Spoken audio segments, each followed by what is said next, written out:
Hi friends, అందరికీ నమస్కారం. నేను మీ Jyothi. Welcome to Jyothi's cookery show. మన గులాబ్ జామున్ రెసిపీకి కావాల్సిన పదార్థాలు: ఎంటీఆర్ గులాబ్ జామున్ మిక్స్, పాలు, షుగర్, యాలకులు, వాటర్, ఆయిల్. ఇప్పుడైతే మనం తయారీ విధానంలోకి వెళ్ళిపోదామండి.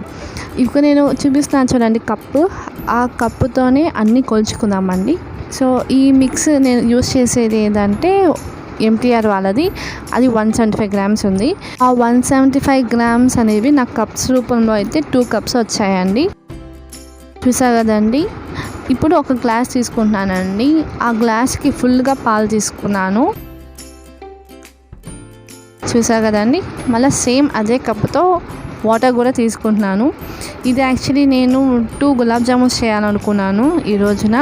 ఒకటి వచ్చి కాలా జామున్, ఇంకోటి వచ్చి మామూలు గులాబ్ జామున్ అండి. సో నేను అందుకే 1 కప్ పాలు, 1 కప్ వాటర్ తీసుకున్నా. అదే మీరు ఒకే ప్యాకెట్ ఒకరోజే చేయాలి అనుకుంటే దీంట్లో 1/2 కప్ పాలు, 1/2 కప్ వాటర్ తీసుకుంటే సరిపోతుందండి. సో మనం కలుపుకునేటప్పుడు కూడా చాలా జాగ్రత్తగా కలుపుకోవాలండి. పిండిలోనే ఉంది, కలుపుకునే విధానంలోనే ఉంటుంది అన్నమాట గులాబ్ జామున్ మొత్తం. సో మీరు ఒక మైదా పిండిలాగో లేకపోతే గోధుమ పిండిలాగో కాకుండా కొంచెం సాఫ్ట్గా వచ్చేలాగా కలుపుకోవాలి. దీన్ని మనం కొంచెం సపరేట్ చేసినప్పుడు కూడా మనకి ఎయిర్ గ్యాప్స్ అనేది బాగా క్లియర్గా కనిపించాలన్నమాట. చూసారు కదండి. అలాంటప్పుడు ఏమవుతుందంటే మనకి గులాబ్ జామున్స్ చేసినప్పుడు చాలా సాఫ్ట్గా, జ్యూసీగా మనకి షాప్లో దొరికినట్టే అచ్చంగా అలానే వస్తుందండి. సో ఇప్పుడైతే మనం కొంచెం పక్కన పెట్టుకుందాం. ఒక 20 to 30 minutes పెట్టుకుంటా. ఇప్పుడు మళ్ళీ ఒక కడాయి పెట్టుకున్నాను స్టవ్ మీద. దాంట్లో ఆల్రెడీ 1 కప్ వేసేసాను. సెకండ్ కప్ కూడా వేసాను. ఇప్పుడు థర్డ్ కప్ కూడా వేసుకుంటాను.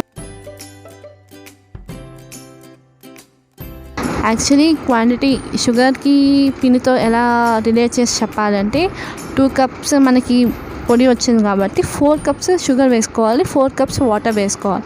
కానీ మేము కొంచెం స్వీట్ తక్కువ కాబట్టి నేను ఏం చేశాను అంటే 3 కప్స్ షుగర్, 3 కప్స్ వాటర్ వేసుకున్నానండి. అయినా కూడా టేస్ట్ చాలా ఎక్సలెంట్గానే ఉంటుంది. ఎక్కువ ఎగుట్ అయిపోద్ది అనమాట. చాలా మైల్డ్గా చాలా బాగుంటుంది అనమాట. ఇప్పుడు నేను యాలకుల ఇది కూడా వేసుకున్నానండి. పొడి కాదు కాబట్టి సో నేను స్టార్టింగ్లో వేసాను. అది పొడి వేసే వాళ్ళైతే ఎండింగ్లో వేసుకోండి. ఇప్పుడు చిన్న లెమన్ చెక్క నేను పిండుతున్నాను. ఎందుకంటే మనకి గులాబ్ జామున్ 1 day తర్వాత 1.5 day తర్వాత చూసినప్పుడు మనకి లైట్గా క్రిస్టల్స్ ఫామ్ అవుతాయి, షుగర్ క్రిస్టల్స్. అలా అవ్వకుండా ఉండడానికి లెమన్ వేసుకుంటే బాగుంటుందండి. మనకి అలా కట్టకుండా బాగా వస్తుంది అనమాట. ఇప్పుడైతే ఈ పాకం మనకి స్టిక్కీగా అయితే వచ్చింది. ఇప్పుడు ఆల్రెడీ నానబెట్టుకున్న పిండిని కొంచెం బాగా కలుపుకోవాలండి. ఇక్కడ నేను చూపించిన విధంగా ఎక్కువ ప్రెషర్ ఇస్తూ కాకుండా లైట్గా ఒత్తుకుంటూ చేయాలి. ఎంతసేపు ఇది చేసినా మనకి ఆ ఎయిర్ గ్యాప్స్ అనేవి మిస్ అవ్వకూడదు. చూసారు కదండి. ఇప్పుడు దాంట్లో కొంచెం పార్టిషన్ తీసుకుందామండి. కొంచెం చిన్నగా. మనం ఇప్పుడే పెద్దవి చేసుకున్నాం అనుకోండి ఇంకా పెద్ద సైజు వస్తాయి అన్నమాట. ఇప్పుడు చిన్నవి చేసుకుంటే మనకి కరెక్ట్గా మీడియం సైజు గులాబ్ జామున్స్ అనేవి వస్తాయన్నమాట. సో చూసా కదండి, చిన్న పార్టిషన్స్గా చేసుకుంటున్నాను పిండిని మొత్తాన్ని. సో ఇట్లా అన్నీ చేసుకున్నానండి. ఇప్పుడు ఒకటి తీసుకున్న తర్వాత మీకు ఇది ఎలా చేయాలో చెప్తాను. ఫస్ట్ అయితే ఎక్కువ ప్రెషర్ ఇస్తూ దాన్ని బాల్స్ లాగా చేసుకోవాలండి. దాని తర్వాత లైట్గా ప్రెషర్ ఇస్తూ రౌండ్స్ చేసుకుంటే మనకి పర్ఫెక్ట్గా వస్తాయి అన్నమాట. చూసా కదా, ఎక్కడ క్రాక్స్ లేకుండా ఎంత పర్ఫెక్ట్గా వచ్చాయి. అలానే మిగతావన్నీ చేసుకున్నానండి. ఇప్పుడు ఈ ఆయిల్ ఇక్కడ ఎంత యూస్ చేయాలి అన్నప్పుడు ఒక టిప్ ఉందండి. మనకి బాల్ సైజ్ ఎంత ఉందో అంత హైట్ కానీ మనం ఆయిల్ వేసుకుంటే మన గులాబ్ జామున్స్ అనేవి విరగకుండా పర్ఫెక్ట్గా కుక్ అయ్యి నీట్గా వస్తాయన్నమాట. చూసా కదండి. లైట్గా కలర్ అనేది చేంజ్ అవుతుంది. వెంటనే ఈ వేసిన తర్వాత తిప్పకండి. ఒక 10 to 15 seconds ఆగండి. దాని తర్వాత చేస్తే మనకి కింద స్టిక్ అవ్వదు అనమాట ప్యాన్కి. అన్నీ వేసిన తర్వాత చూసా కదా. ఇప్పుడు ఇలాంటి ఒక చిల్లుని గది తీసుకొని నేను తిప్పుతూ దాన్ని ఫ్రై చేస్తాను. అప్పుడు ఎందుకు ఎలా చేయాలి అంటే మనకి పర్ఫెక్ట్గా అన్నీ ఈవెన్గా కుక్ అవుతాయి అన్నమాట. చూసారు కదండి, ఒకటి ఎక్కువ లేకుండా ఒకటి తక్కువ లేకుండా కలర్ అనేది ఎంత బాగా వచ్చాయి ఈవెన్గా.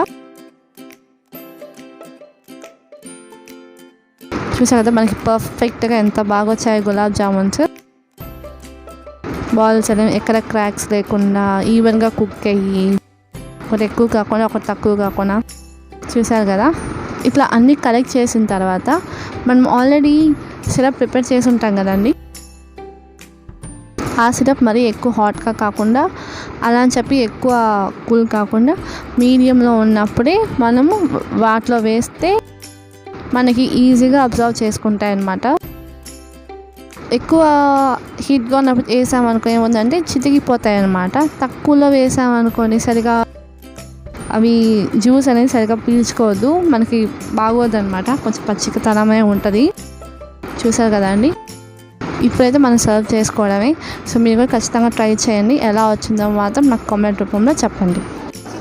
Thanks for watching. ఈ వీడియో కనుక మీకు నచ్చినట్లయితే లైక్ చేయండి, కామెంట్ చేయండి, షేర్ చేయండి అండ్ సబ్స్క్రైబ్ చేసుకోవడం మాత్రం మర్చిపోకండి. Thank you.